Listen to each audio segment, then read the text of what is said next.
everybody. Okay, let me just make sure I get a thumbs up. Can everyone hear me? Can anyone hear me? Okay, thank you, Catherine. I just realized when I said that I could only see the three of you. I'm just going to give everybody just a few minutes to join. I see our numbers are skyrocketing, which is exciting. Just give everybody a moment to get all signed in.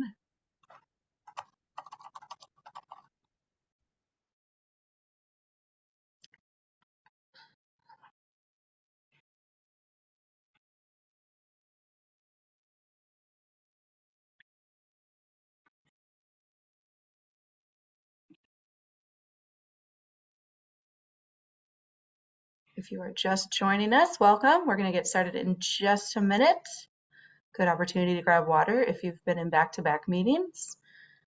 Not mentioning that I have or anything, but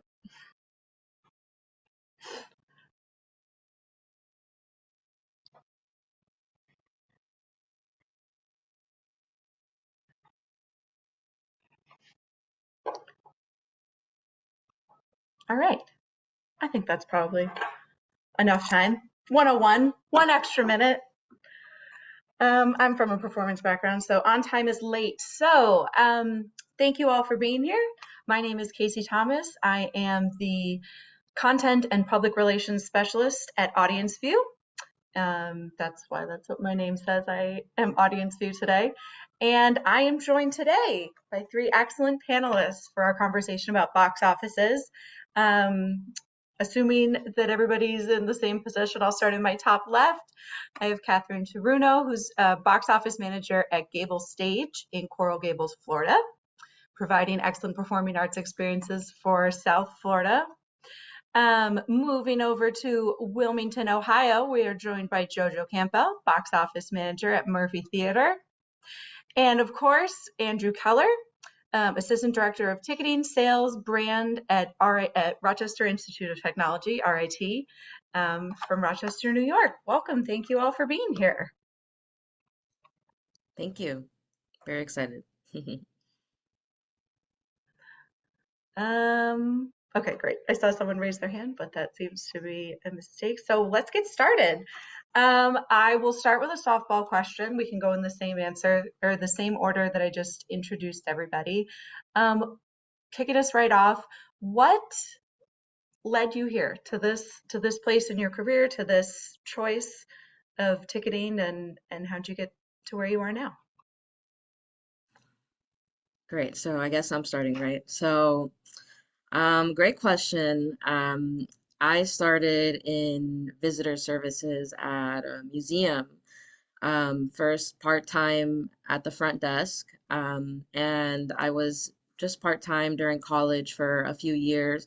And once I graduated, I got lucky and became assistant manager. And there is where I really, got that experience of working with ticketing systems, but also working with the public, because box office is, it's like half online, but also half in person, right? So that's where I got a lot of that experience. And here in Miami, I love working with the public and the community. So, this opportunity came up for me here at Gable Stage just this past December. So I'm still pretty new to Gable Stage, but I was really excited to work still with the public, still with the Miami community, but now in theater, and it's been great so far. Great. Thank Jojo, you. same question. Well, for me, I wanted to study sports management when I was in college. I wanted to run my own sports venue and loved the idea of doing, concerts with that. We had several arenas around our area that, offered that. And I grew up in the locker room. My dad was a athletic trainer and sports information director, so it felt like the next path. And then I got sick my freshman year of college, came home, and the school I was at did not have sports management. So I switched gears into hospitality management, figure I could make that work for me, and went through college, got my internship at a local outdoor drama that was here at the time, and did my internship in their box office, had some fun, but didn't know where I was going. Of course, I worked at a local gas station through college and then got a job as a restaurant and hotel manager and was having some fun with that. I thought I was going to be kind of a concierge there with a hotel that had a restaurant attached. Turned out I was working at a restaurant with a hotel attached. So it was different. And I had a show here at the theater I really wanted to see. And I could have gotten free tickets because my husband was a veteran. And I was like, well, my husband doesn't want to go, so I'm not going to waste those tickets.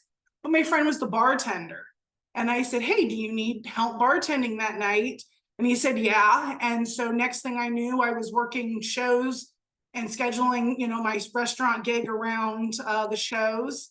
And I saw a posting in the office and I was like, well, let me see. I haven't had an interview somewhere in a while. If I don't get it, I at least got the experience of an interview and went in, and it was a very interesting process. I interviewed, and then it took about 2 months for the board of trustees to agree that they were going to hire somebody, and got hired. And 2 months later, COVID hit. And after we came back from COVID, all of our executives were either let go or left. And so I was the only one here for 6 months, right when we got into Vendini, or moved from Vendini to AudienceView. And so when we hired our new executive director, he was like, you're the box office guru. You are going to run with this. And so to incorporate a lot of things, because of our small staff, I run the general operations. And so that's how I became the operations manager / box office guru. I have a lot of follow-up questions related to that, but we're going to go over to Andrew first. That same question of how you got to where you are now. Hi, everybody. Andrew Keller. So I was a student at RIT prior to working here. Knew I wanted to get into sports, events, all that type of stuff. Knew I wasn't leaving Rochester though, so there is a college around here that has specific sports management programs, event management programs, but I didn't want to pigeonhole myself, so I did marketing. And then timing just worked out very fortunately, where I was talking to the box office manager here on campus at the time. Didn't know I could work there as a student, come to find out after, it was, 2 weeks before graduation, but he put me in touch with the minor league, arena in town. They also run a summer concert venue, and they were hiring, part-time summer help. And then that next fall, they were hiring for full-time. So I was fortunate enough to get that. So kind of came into ticketing based on that type of networking and all those types of things. So that was kind of cool. Stayed at those venues for a while. Had the opportunity to work for the Buffalo Bills for a season, which was really cool. Really long commute though from Rochester to Buffalo. My wife had already gotten a teaching job in Rochester, so at the time those were not very plentiful. So I got to be the driver. But then a higher position came back open at it was the Blue Cross Arena, that first job I mentioned. So went back to Rochester. I was actually in classes with the RIT box office manager who was working there at the same time I was at Blue Cross Arena, and she was leaving. She got a full-time job at SeatGeek, so she said that I should apply, and I did. So I've been here for 7 years since then. And now here it's I'm centralized box office. We have Division I men's and women's hockey. Division III for everything else. We don't ticket those, but then anything else on campus that wants to come to us, performing arts, film fests, student groups, non-student groups, any type of event that wants to use us can. I know some other people on here who are centralized box offices who, like, everyone's forced to use them. That's not the case for us, so we're not crazy busy. I know we'll get into some of those other questions later, but we stay busy with our Division I athletics and just other random events that come in and out throughout the years. Sure. Thanks, Andrew. All right. So I won't make everyone go around in a round robin for every question, but Jojo, I think, brought up a really important aspect of the work, which is training. Sometimes up and down, of course, depending on where you look on the org chart. Executives come and go, volunteers, new people coming in. Let's talk about what that looks like from your role in your position, training people coming in. Jojo, I saw you went off mute, so you can go first. Well, I was gonna say for me, it was kind of interesting because we were just coming back from COVID. Our board of trustees was in a very unique situation at that time, and were not happy with the way things were running. So our executive director left. They let go our grant writer and marketing director, and the marketing left, and then they let go of the grant writer to bring in a new executive director. And that was at the time that Vendini had sunset. We were just learning AudienceView, and I was the only one here and was fielding all of those questions through everything, and then fitting in time to watch the videos, which for me, were instrumental. And just, having to be self-taught. There was no one here who knew this new system. So it was going to be in my best interest to know it and be able to teach it when we got a new executive director in, which took from about April of 2021 until his first day was September 15th of 2021. And so we weren't too busy. We didn't have our first show again until September, but we were running a few local events in that time. And being the only one here besides like 3 tech crew members, it was all self-taught, learning through, as I said, the videos that were there.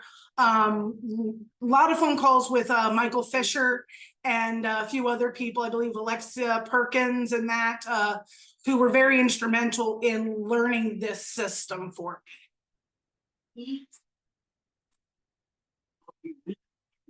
And I just want to make a small note. Does not have to have any positive audience view. Yeah. But thank you.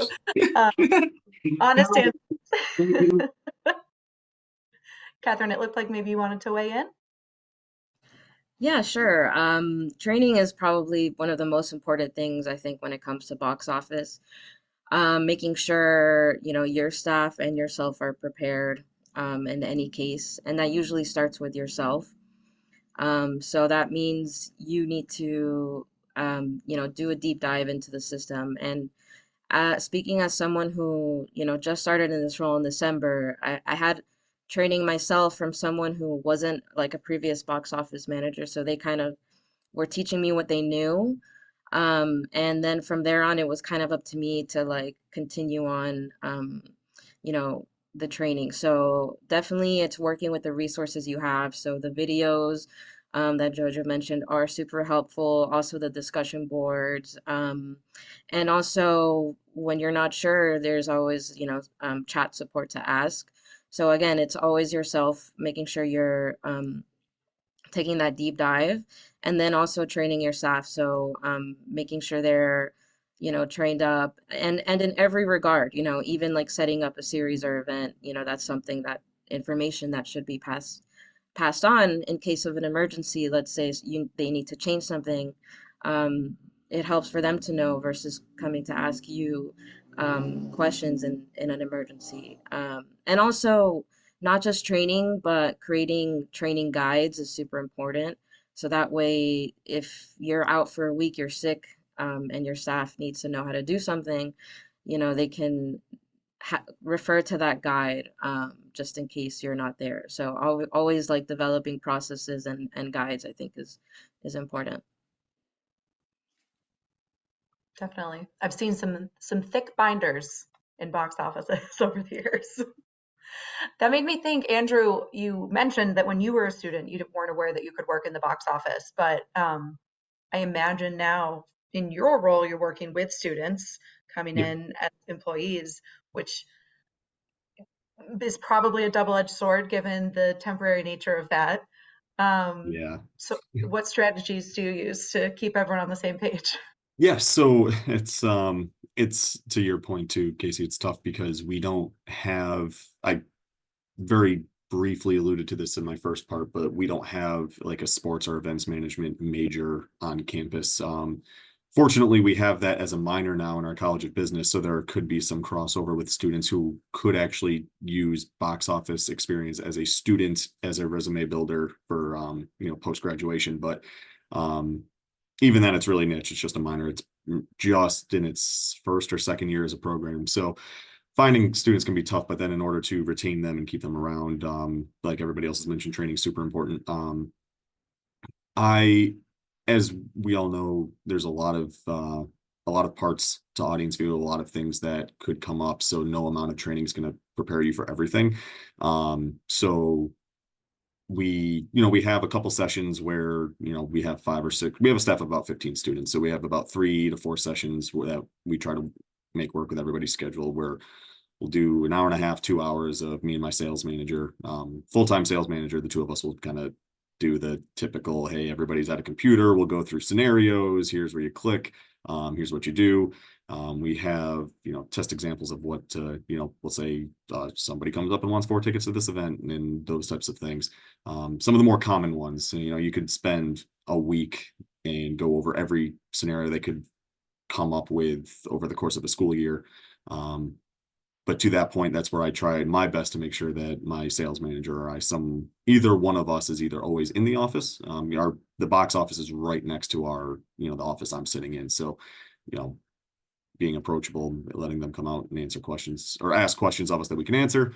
And then just really, and I'm sure we all see this as full-timers too. Sometimes a lot of it's just, and I know Jojo and Catherine have mentioned this, but learning through the experience as well. There's going to be things that maybe I haven't really come up with yet that I'm going to learn, and then I have to either teach myself, put a support case in, whatever, and then I'll know.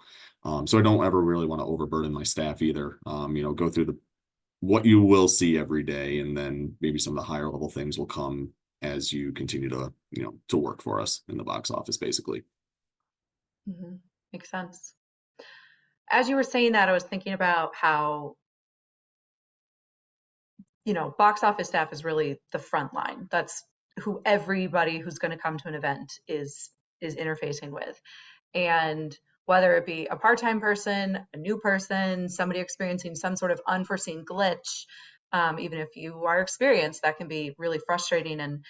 And how you don't have to go into specific examples, but how you sort of address the training of that interaction and make sure that that doesn't turn into, this was the one time that person's going to buy a ticket. Right. Yeah. So I guess that what you mentioned is exactly about being who everybody comes in contact with. That's one of the first things I say in our training guide. Basically, that's where I start it all, is that everybody's first touch point with our venue is most likely either at the box office or on our website that we manage. So we want to make sure that we're starting everybody off on the right foot. And to that same point, I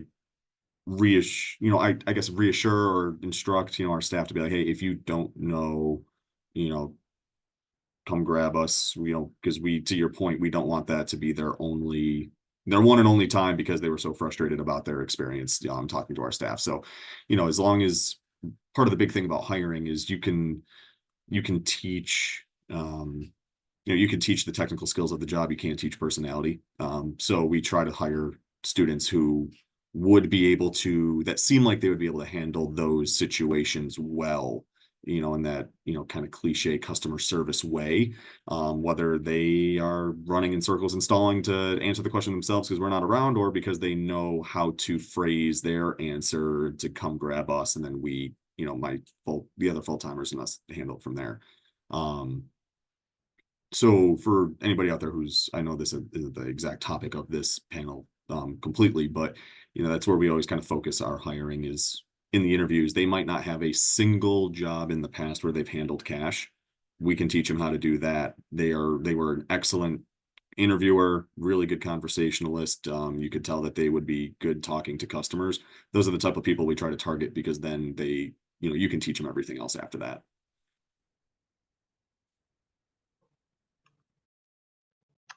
I got really distracted thinking about people never having jobs that handle cash and the direction that a lot of this technology is moving.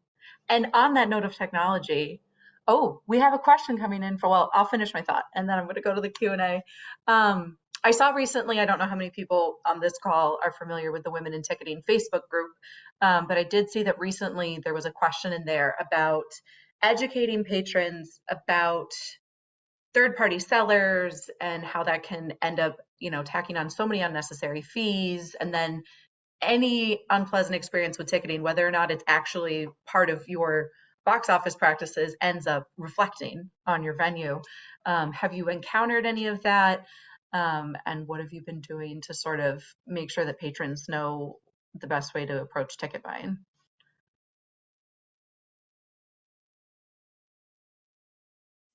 Sure, I Thanks, can Catherine. start. Well, we don't have too many third-party tickets out there, mostly just a few programs that are more. One of them is with the county, a program for seniors to get tickets, but they have to get it through us directly. So really the only one is called Culture Shock, where we offer $5 tickets for students to visit our theater, and it's all through them. And it's a system that we have where they send us a list of the ticket purchasers the day of, right? It goes smoothly. We're able to fit in the seat them ourselves, so they have a ticket when they come to our theater. There was an instance where they forgot to send us that list, and that happened to be the day that we were sold out pretty much. And so it was definitely a learning moment of jumping in to see how we would solve this. I wasn't there myself, so our box office associate had to jump in and deal with the problem herself. So it really was just a moment of teamwork where our front of house, our house manager, and our operations team worked closely with us to be able to move some people around and offer some different seats, and thankfully it was figured out. But again, it's one of those moments where Andrew mentioned having that right attitude is super important. Having that right, ability to problem solve as well, I think is very important in box office, and then, the this public facing and first first point staff. So it was a successful moment, and prove that in times of where issues come up, you know, as long as we all have the right attitude, it can be solved. So yeah.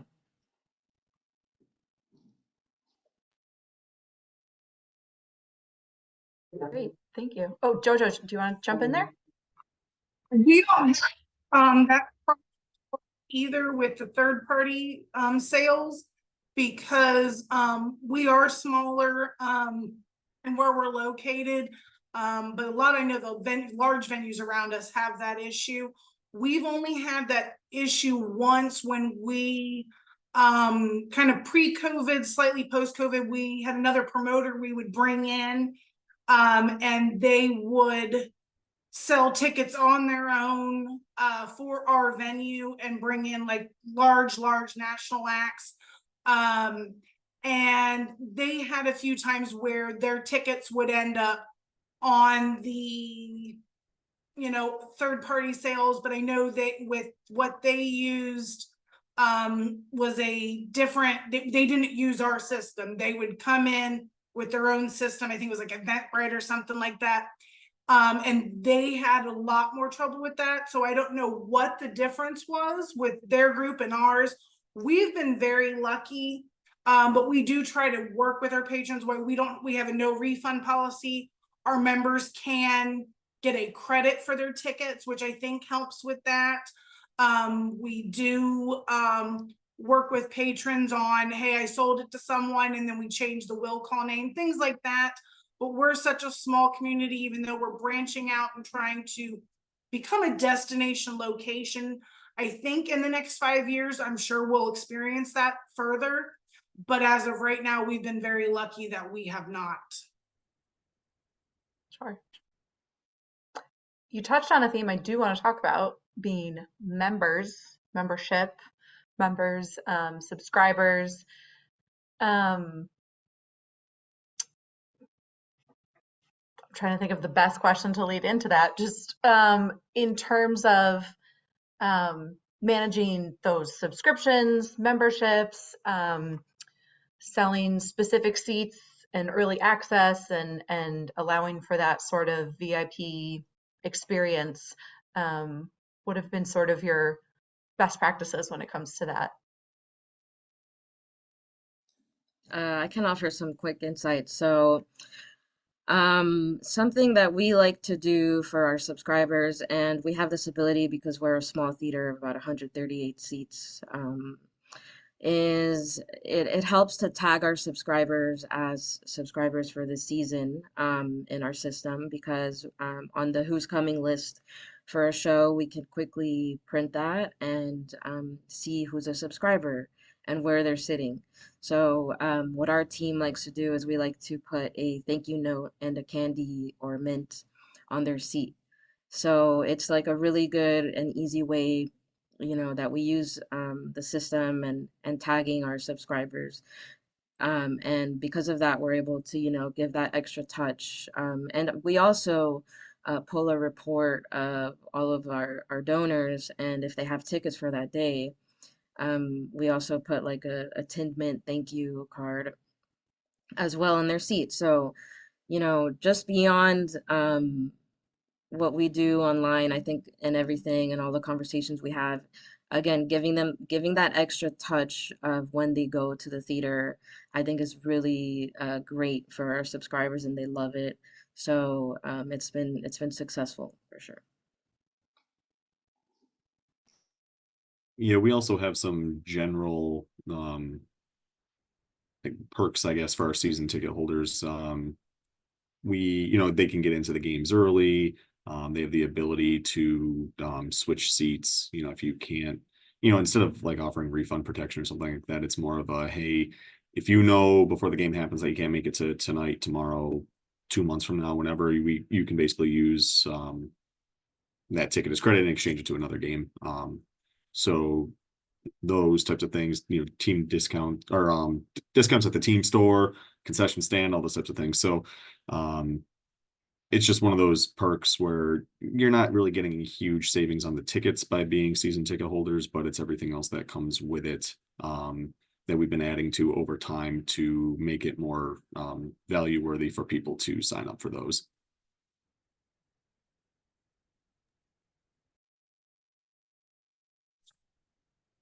Jojo? I would say with ours, we're slowly, I kind of feel like what we've done is we kind of started from scratch after COVID. We all new team, everything. So we've been playing with different things over the last couple of years. We have 682 seats in our theater and 17 of boxes. So what we decided is, we weren't sure on how season tickets would work for us yet. So we decided to sell a box. And so the first year we sold 3, then we sold 4 last year, and we sold 6 this year. We were only allowing 10 of the 17 to be sold, but for the $5,000, they got 4 seats for the whole year. No matter what happened in our theater, whether it was a rental or one of our shows, they get those 4 seats. And they can show up at the last minute or tell me weeks in advance they're going to be there, but those are their seats no matter what. We're very lucky because of our small community. We do have a couple of our box owners who say, I'm not going to be here this weekend, go ahead and sell my tickets. And then they just want the theater to get extra profit. I have a new box owner this year who had us print the tickets for every single show we have. And they said, whether they're there or not, they're going to give the tickets away. So someone is in those seats no matter what. It's their job to fill it. So we have different mindsets on how to use those boxes. But it's given us the stepping stool to next year. We are going to maybe do a few of our bistro tables and a few on, our main floor or whatever. So we're gradually using the, season ticket holders like that. But we also, with our memberships, each level of membership comes with a few perks. We've been growing those perks over the past couple of years. One of the big things for our ticket members is they get 2 weeks before the general public to purchase tickets. They also get the exchange privilege where, hey, for whatever reason, I'm sick, I don't want to go anywhere, whatever, they can call us and say, I'm not coming tonight, please credit my tickets. And then they get the whole credit back on their account. They don't get a refund, but they get a credit to apply that to a further show. We also use that as a tactic with some of the others, as you know, people call and for some reason they've had something, they can't make it. We will, on a case-by-case basis, extend that privilege to other people, especially as still COVID's going on, or you know, little things here and there, deaths in the family. We give them that credit. Hey, this is a member benefit, so consider being a member next year, but we're going to go ahead and help you out this time and give you that kind of a bait tactic to say, hey, well, this worked out for me this time, maybe next year I'll consider being a member. So we're just using those things to draw people in and do different things. Each year the benefits have changed a little. We're really excited this year because one way we're trying to become a destination theater is get our name out there across the state of Ohio. So this year, all of our members get a decal for their car, just a vinyl decal that's removable that shows I'm a Murphy Theater member for 2024. And then giving shirts out like crazy, things like that. Little things just to be like, well, hey, what's the Murphy Theater? And then, you know, next year, as I said, we'll just keep adding on. So we don't do season ticket holders yet. We are considering that for next year. But we're not like your average theater where we announce the whole season at a time. We announced 17 shows back in December. Our members got 2 weeks early, and then the, you know, general public, well, then we announced we were able to book another show last month. So we added that in. Then we added another show that actually goes on sale at 3 o'clock today. So we haven't figured out how the season ticket holders will work for us in that means, but that's why we do the, as I said, buy the box and that, and we're going to hopefully grow that. Wow. And Kelly did jump into the Q&A to ask, for that $5,000 per year for 4 seats, how many events total? So it sounds like it's upwards of 18. It actually, last year, we had 35 concerts, and those ranged from tribute acts to national acts. And then they also included, our Convention and Visitors Bureau brings in an event called Rock the Block every year. And so that had Scott Stapp one night, and I forget who was Friday night, so it includes those concerts. One of the local high schools, we've got 4 local high schools in the county, and one of those brings in their musical every year, and they'll run 4 shows, so our box holders get those tickets for those shows. Sometimes they'll come, sometimes they'll just be like, hey, give the school to sell those to somebody else. But that gives them the option. Anything under our roof for the year, they get that 4 seats for whatever's happening. And we've seen it actually really help out. I know $5,000 seems a lot, but they also, besides all of those events, they get a their own server basically to their box that'll come and get their drinks and that. So they're actually getting a huge discount overall, but the theater does get that money up front, which allows us to do other things and then build that rapport with, you know, doing other events. Definitely. I mean, it's crunching some basic numbers. It seems like a great value to me. I know you mentioned, and I will broaden this question so as to loop in Catherine and Andrew, when you started talking about people printing their own, you know, having those tickets for the whole season moving forward, so they just want to have their hands on those. When it comes to printing, and I know we had a question in here about scanning and what scanners you use, have you run into any fraud, you know, counterfeit ticketing, and what have you done in that instance, or how are you combating it or preventing it? So, oh, go ahead, Jojo. Go ahead, Andrew. Oh, wait, but you muted. I know we talked about this a little bit earlier about some of the other panelists about how they're handling third-party stuff now. We've recently gotten really good, so we're seeing our hockey team. So we're seeing that more often now. So fortunately, it's been a situation where we haven't had duplicate reselling, so we haven't had to run into that issue. It's just more of now that we see an uptick in these orders that are meant to be resold by the purchaser in AudienceView side. You know, being more aware of things that, you know, now and in future seasons, we just have to put into place. Like, to be honest, the first couple of years I worked here, we never had ticket limits on orders for our games because we just wanted tickets sold and people in the place, right? So now we have ticket limits because, you know, this is more, I'll pivot to that in a little bit in a sec, but because they're just larger orders that people want to buy and resell. So another thing that got brought to our attention, completely unrelated, is that we had, I know anybody on here who's been getting those emails about just general upticks in, you know, fraud and bot related activity on their sites, not so much targeted at reselling, but just because they're choosing our sites to test credit cards. We ran into that maybe about a month ago, where one person had 5 credit cards, and you could tell based on the order sizes, he was just testing upper credit limits.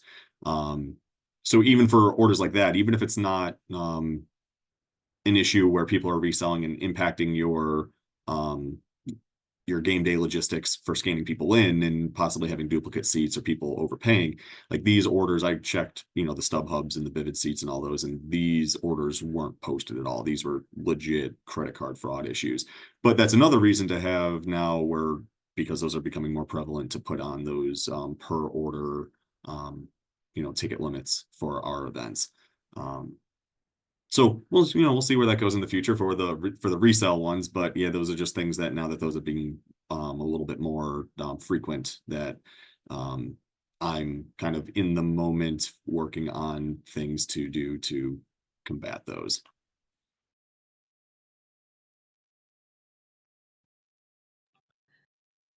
Jojo? I was gonna say, we haven't had any of the fraud yet. It is something, yet again, we have been talking about as we get busier, we have more sellouts, in that I know it's bound to happen. We have not moved to ticket scanners yet. I would love to.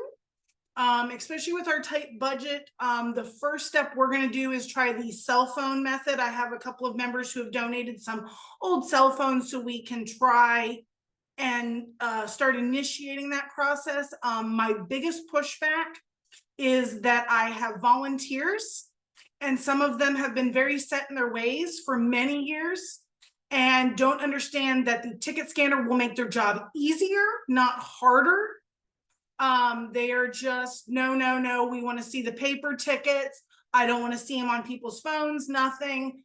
And it's like, no, we're still going to keep paper tickets, but we're going to merge with the times as well, find ways to basically accommodate all forms of it, and then see, not only with the ticket scanners preventing fraud, I want to see, okay, these people bought tickets and they didn't show up. That way I can follow up, find other ways for customer service. So I do look forward to getting the scanners to help with fraud that we haven't seen. And then, find other trends. But I don't, as I said, we haven't had it yet, but I see it coming, especially with some of the outside renters, things like that. One of the outside renters that comes in does bring their own scanners. They, as I said, have their own system, but some of the other ones that are wanting to use ours, I would hope it wouldn't happen with a 600 seat venue, but people are getting out there and trying different things. We haven't had to do the ticket limits like Andrew was talking about. At least for our regular ticket sales, we have put limits on. We do offer a veterans package. Veterans have to come into our box office and register, and then I add a package onto their account that does not expire. But I found that better in our area than giving like a veterans code, because that's where I was going to see a lot of fraud, because we have several people who have attempted stolen valor that I know of in our area. And they're always coming to the theater. What's free? What's free? What can I get? And if they got that, code that's just floating out there for anyone to use, there's going to be misused. So people had to come to the box office, register with just some sort of form, from the VA or whatever. And then we added that to our account. They do get a ticket limit because we offer a 10% discount on all of our tickets. They can only buy up to 5 tickets at per event to get that discount out. They can buy more tickets, they just won't get their discount. But that's the only fraud that we have encountered on our level.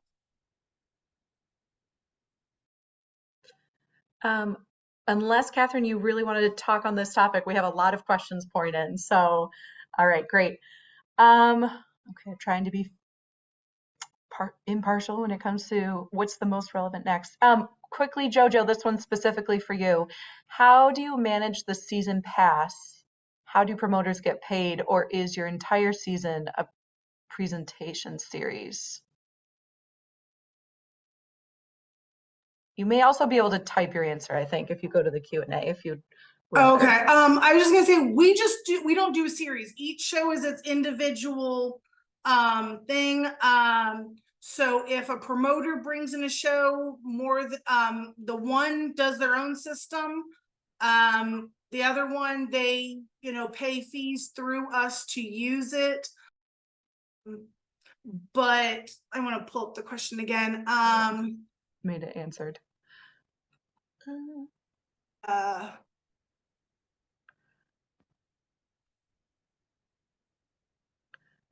Jojo, if you go into the answered in Q&A and then answered. Oh, okay. Yeah, from Martha. I'm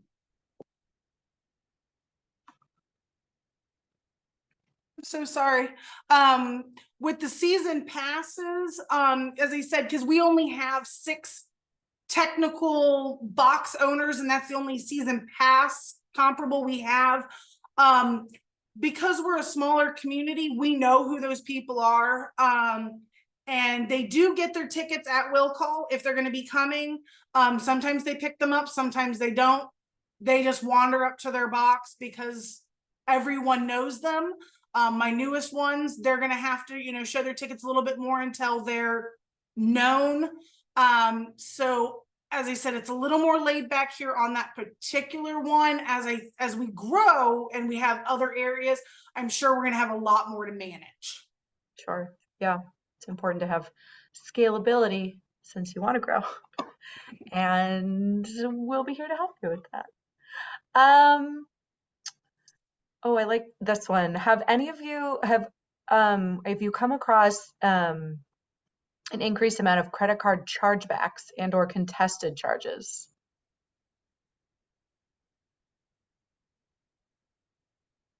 Not really, at least not yet in our sense. The as I mentioned, those fraudulent ones that I mentioned in my last time talking, they were such large orders that we don't run a report or anything, but we were doing, my sales guy and I were just searching through orders just to see how things were trending the past couple of days, and we saw those, and we handled those before they turned into chargebacks, especially because just the sheer number of tickets that they took up. We obviously wanted to get those available to sell again and not have a half empty arena on game day.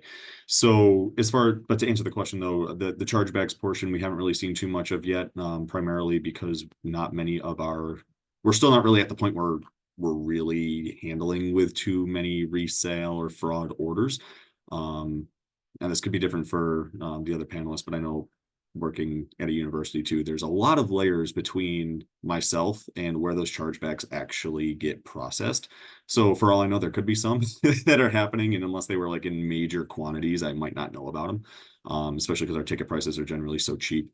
But to help with that, it's not a requirement on campus really anymore to get signatures for credit card purchases. We still do that at the box office though, just to give us one more level of security in that sense. We have one or two people who always question it, why they still have to, and concessions and other places don't, but it's just one more thing for us to, to cover our backs in case it does come up. Definitely. It's interesting how people contest wanting their credit card to be safe. I like this. I'm going to combine these two questions because they both get into comps, although it looks like that I may be misinterpreting Nancy's question. Okay, on the subject of comps though, what is your staff comp policy for full-timers, part-timers? Is there a max per person, per season? How do you handle that? I can jump in really quick. So we do offer our staff, theater staff, 6 tickets per show, and for actors and other staff, we offer 4 tickets per show, and after that, it's half off of the 10 tickets. I think more so, it's also important to keep track of, when you're giving those comp tickets away. And usually the best way for us is to reserve those under that staff member's name. So that's the way we usually track those. Yeah, for us it depends on the event. For hockey, there's NCAA guest lists obviously that we manage, but other than that, this venue that we're working in is still so new that even like our staff, like it's free to us, but our department covers them. So we don't have really too many comps for those.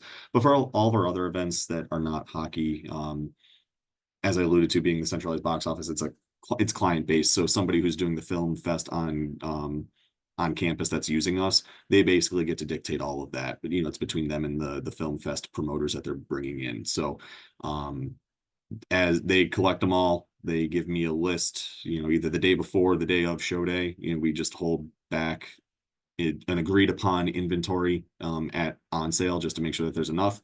We'll pull the lists and then open up the rest for any late walk-up sales. So it's kind of a mixed bag over here, but it really ends up for the non-athletics events, it just comes down to the client that we're working with and what they want to do, because it's their event and we're here to help them however they want. For us, since we're so small, we have such a small staff, 9 times out of the 10, we're all working the event anyway. If we've got a family member that wants to come, we normally, just take care of them. But our, artists that perform always get 10 to 15 tickets to take care of their guests. And then it's just here or there. With having such a small staff, if one of us is off, then we're probably nowhere near here. It's because, we had to do something else, but we have volunteers that work every show. Those are our ushers and things like that. So for our ushers, they get to, once 15 minutes after the show is started and they get to leave their post, they get to watch the show for free. So that's the perk of the volunteer, is just, hey, you helped us out, you get to watch the show, and then hopefully stay and clean up at the end. That one's a little harder to get them to stay and do. They kind of sneak out with the rest of the crowd, but yeah, it's comps with us is different than you would have with your average venue. So I actually think I can combine these two. So Nancy had asked, do you offer any unique incentives for organizations to buy in a group purchase, like Rotary clubs, local community clubs that have upwards of 10, 30 members? Part 2 of that question was, how do you advertise it? But I'm going to combine it with Kaylee's question about managing price increases and that decision making when it comes to like current economic stresses on the consumer, of course. Yeah, so for us with group sales, we just for general group sales, we'll say, and I'll get into what's not a general group sale in a second, but it's more of just a price cut. You say you start at $15, we tier it. So there's like a 10, once you hit 10, you qualify for a group. Then from 10 to 30 is one price, 30 to 50 is one price, 50 plus is another, you know, getting increasingly cheaper, I guess. The other thing that we do is for specific groups for, since we're doing hockey, for youth hockey teams that want to come out, we have tiers where if they hit 30 tickets, let's say, for example, they get to go into the back hallway and fist bump the players on their way out for warm-ups. If they hit 50 tickets, they get to do the, you know, you've probably seen this at other events, the on ice little shootout or scrimmage that they do against each other. You get to do that only if you hit a certain threshold. And then 75 plus is then you get a post-game meet and greet autograph session with a couple select players. So that helps because maybe they were only going to buy 30 tickets, but then they tack on some for siblings or local aunt and uncle or something like that to try to get them up to that next threshold. So that's really been successful for that case. And then as far as advertising it, we have a partnership with a local iceplex that's just a couple miles down the road that has 4 sheets of ice and is always hosting really large regional and local tournaments. So they allow us to give them all of our, you know, one sheeters with all this information. They will then actually give my sales manager the list of teams who are registered, and then he'll just start reaching out to them. They'll include us in their packets, you know, the what to do in Rochester for the weekend type of thing. And then it leads to that as well. So that's been really successful in how we advertise those. To the second part about price increases. So unique to us again, probably compared to the other, to Jojo and Catherine, is that working on a college campus, obviously our tickets are not really the big revenue driver, the tuition is. So we get a little bit of freedom in what we're able to do. And honestly, maybe I'm missing the boat and some extra, you know, money in our pockets here, but I haven't really raised the prices in the 7 years I've been here. That's primarily because every other team around us, like I alluded to in my first time I used to work in the semi-pro venue in town, theirs have like almost tripled since I worked there. They don't have kids prices anymore. The in-the-door price is ridiculous for minor league hockey. So that's been a really big competitive advantage for us as well. You know, I'm sure I can start getting closer to what their number is, but we still fill our house not quite sellout levels, which is really the main reason that's keeping me from going higher, is because we want to hit sellouts before we really, you know, go the opposite way because we're charging too much. But it's, you know, we want to keep it an affordable thing for families, especially students too. You know, again, tuition's a big thing. So why are we going to charge them $50 to get into a hockey game? You know, it'll just be a couple dollars or for them. So we kind of pride ourselves in that a little bit. And again, it's helpful, you know, understandably so for us. And, you know, I'm not going to, you know, pull the sheet over anybody's eyes here. Like, again, tuition's the big driver here. Like, RIT is not reliant on our ticket revenue to survive. You know, our department benefits from it, but not the university as a whole. So we get some flexibility and a lot of leniency with what we do there. Sure. Conversely, Catherine or Jojo, do you want to step in, since your revenue, I'm assuming, is very much? Well, we're a nonprofit, so ours is a little different as well.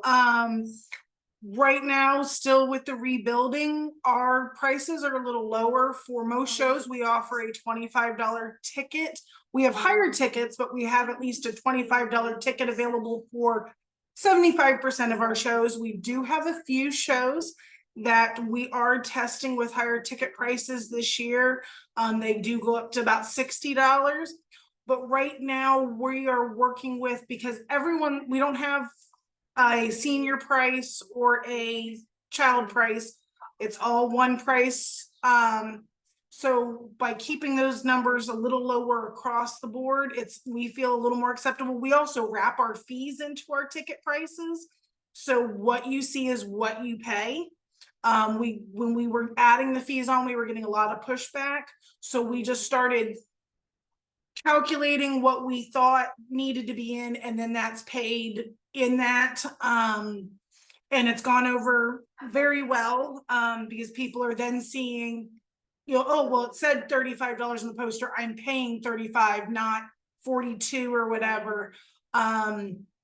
And because we are working more to get more butts in seats, if we can get the lower prices and get more people here, start training people that we are here, we are existing, we're doing amazing things, then after probably another couple of years, we'll be able to charge a little bit more. But our membership and sponsorships are really how we keep our doors open. I have an amazing associate director who is writing grants left and right.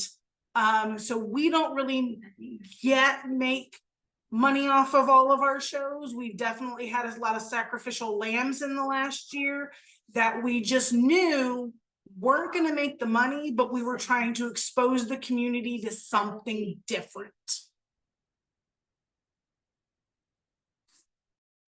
Thank you. I am just realizing we have but a handful of minutes left. This has flown. Thank you so much for all of these thoughtful answers. I'm going to pick a question for us to end on, which is intimidating. Trying to combine questions. How do you handle venue accessibility information and including that in pre-event emails? And I'm going to bump that up actually and say, what are your strategies that seem to work when it comes to just pre-event communication in general with those first timers, and making sure that they know about parking situations and bathrooms, and do you coordinate with local venues of places to eat? And I realize that's a very large question for each of you to answer in roughly 1 minute, but I'm going to ask it anyway. Yeah, I'll jump in there. It's so important to communicate the right things, pre-show. And through AudienceView, we have the order confirmation, and we also have the pre-show email. So those are two great, point of contacts. Especially the pre-show email, in the subject, we make sure to include the date and the time, because one, that's like probably the most important thing, them knowing when to arrive. In the email, we make sure to include parking information. They do get a discount at the restaurant that is in the hotel that's next to our theater. So we include that as well. Our box office also runs a lot on phone calls, because we have an older audience. So we do communicate a lot of things over the phone as well. And we always have, during our box office hours, someone at the phones because of the older audience. And because of that as well, I didn't get to mention this earlier, but we do print our tickets. We have a scanner, but we actually have our tickets printed here. So that way our guests can just pick them up, and it's kind of been an easy process for us. But yeah, and definitely, in those two, confirmation and the pre-show email, it's making sure to include what everything they need to know. Just to add on to that, not too much more to add because we do some similar things, but as far as leading up to a purchase, we make sure that in our maps that people can look at, that those any accessible spaces are labeled on the map, so that people kind of know where to go to click for those seats. 90% of the events we do are general admission, so it's not really a major part. It's more when you get there, our usher staff knowing where to point people to, but we still outline it so that they have an idea. The second thing that we do is, I'm not sure if this is on all platforms, but I know at least on Unlimited, you can put messages on specific seats in your map. So when you hover over a seat, it says accessible seating, or we have a very large deaf population on our campus. So this area is designated, and it's got an interpreter in front, those types of things. And we found that in the order confirmations, that actually, I think it almost helps the people who don't need it more than the people who do, because if they miss it, they see the seat message on the order confirmation, and then they'll call us and be like, oh, I didn't mean to take it, can I switch my seats? And we'll do that if they, if we have the inventory too. But having that messaging on there allows that to be seen even post purchase, which is nice. Great. Unfortunately, we are at time. I want to be respectful of everybody's time, but thank you so much to our three panelists, Catherine, Andrew, Jojo. Thank you so much for your time. And for everybody else, thank you for joining us. This was recorded, so we will send it out to everyone that registered. And I will do my best to get answers to these questions that we didn't get to and send those also in that follow-up email.